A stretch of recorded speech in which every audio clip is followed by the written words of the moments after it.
Rifillimi I punës së Kuvendit pas vendimit të gjykatës kushtetuese është një moment që kërkon qartësi, seriozitet dhe përgjegjësi. Jemi rikthyer jo vetëm në formalitetin e rendit të ditës, por në thelbin e funksionit tonë si përfaqësues të qytetarëve. Kuvendi I Republikës është vendi ku merren vendimet. Nuk ka asnjë adresë tjetër ku mund të zhvendoset kjo përgjegjësi. Në këtë fazë kemi nevojë për unitet dhe për bashkëpunim. Para nesh kemi një proces të rëndësishëm kushtetues, zgjedhja e presidentit të Republikës. Nga secili prej nesh kërkohet pjekuri politike. Në emrin e çdo deputeti nënshkruhet serioziteti I këtij institucioni. Presidenti si figurë e unitetit të popullit thret për proces që duhet të udhëhiqet nga fryma e bashkëpunimit. Përgjegjësia është e jona. Nuk mund të zhvendoset, nuk mund të shtyhet dhe nuk mund të relativizohet. Qytetarët presin nga ne që të marrin vendime. Edhe ata që mendojnë e punojnë për zgjedhje, duhet ta dinë se zgjedhjet nuk na heqin përgjegjësinë për të bashkëpunuar për të njëjta tema herët apo më vonë. E në këto kushte, më mirë tani se sa më vonë. Sot kemi një rend të ditës me rëndësi për vendin. Marrëveshjet ndërkombëtare që presin votim janë të vyshme për zhvillimin ekonomik dhe për besueshmërinë tonë në arenën ndërkombëtare. Besoj dhe pres në bashkëpunimin tonë. Le të qëndrojmë të palëkundur pro interesit më të lartë, atë të Republikës së Kosovës. Të nderuar deputet, kjo periudhë e vitit na rikthen të kujtesa jonë kolektive.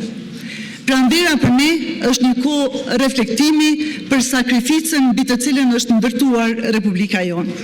Ne përulemi me respekt para dëshmorëve dhe kujtojmë me dhimbje viktimat e luftës të cilat paguan çmimin më të lartë për lirinë.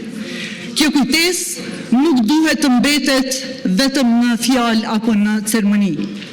Ajo duhet të reflektohet në mënyrën se si ne veprojmë, në vendimet që marrim dhe në seriozitetin me të cilin e trajtojmë përgjegjësinë tonë. Harresa për sakrificën komprometon drejtimin që merr shteti e shoqëria.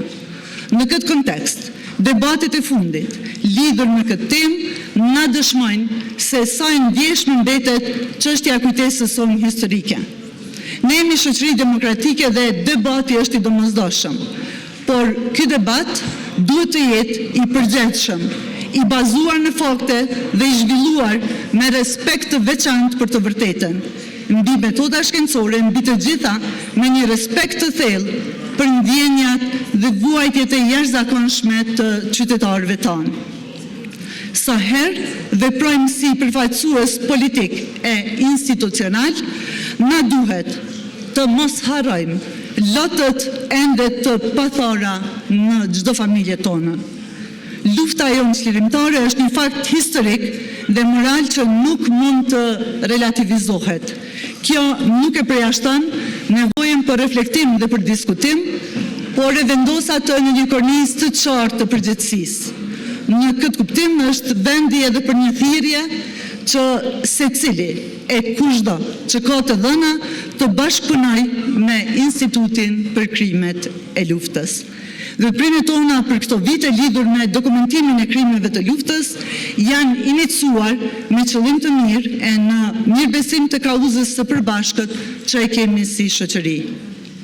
Nuk duhet të ndalemi në asnjë rrethon deri në kompletimin e dokumentimit për çdo ngjarje të dhimbshme të vendit tonë. Përfshir kërkimin për vendosjen e drejtësisë për çdo masakër, krim lufte e gjenocidin e kryer nga Serbia në Kosovë. Të nderuar deputet, qytetarët nuk presin nga ne justifikime, por rezultate. Ata presin që kuvendi të jetë funksional, vendimarrës dhe në shërbim të interesit publik. Dhe kjo është ajo që ne si deputet duhet të bëjmë.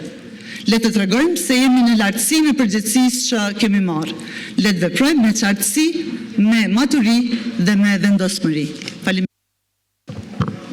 5 minuta, Rafsh, zonjana Goci.